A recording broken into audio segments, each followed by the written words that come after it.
Matagumpay na natiyak ng Police Regional Office 7 ang ligtas, maayos at walang insidenteng pagdaraos ng solemn foot procession ng Senyor Santo Niño, isa sa mga pangunahing aktibidad ng ika-461st Fiesta Senior Celebration noong Enero 17 taong kasalukuyan. Tinatayang 1.9 milyong deboto ang nakiisa sa panalangin at taimtim na debosyon habang nagsimula ang prosesyon sa Basilica Minor del Santo Niño at dumaan sa humigit kumulang 6 na kilometrong ruta sa mga pangunahing lansangan ng lungsod ng Cebu. Ang mapayapa at banal na kapaligiran ay nagpatunay sa epektibong komprehensibong paghahanda sa seguridad ng Pro-7 para sa isa sa pinakamatanda at pinakamahalagang relihiyosong pagdiriwang sa bansa na dinadaluhan ng napakalaking bilang ng mga mananampalataya.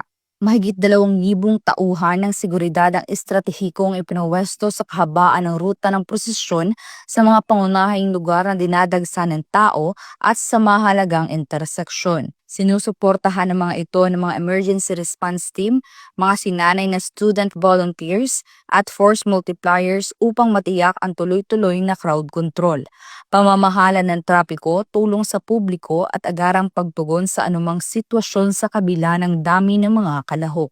Ayon kay Police Brigadier General Rodrigo A. Maranan, Regional Director ng Pro-7, ang zero crime na resulta ay bunga ng masusing pagpaplano, mahigit na superbisyon at disiplinadong pagpapatupad ng mga hakbang sa seguridad. Nananatili sa full alert status ang Pro-7 habang nagpapatuloy ang ika-461st Fiesta Senior Celebration bilang pagtupad sa mandato nitong pangalagaan ng buhay, panatilihin ng kaayusang panlipunan at maghatid ng profesional, may pananagutan at makataong serbisyo ng pulisya sa buong Central Visayas. Mula dito sa Central Visayas, ako ang inyong Police News Network Correspondent, Patrolwoman Judith Nicanor, alagad ng batas, tagataguyod ng Balitang Pulis.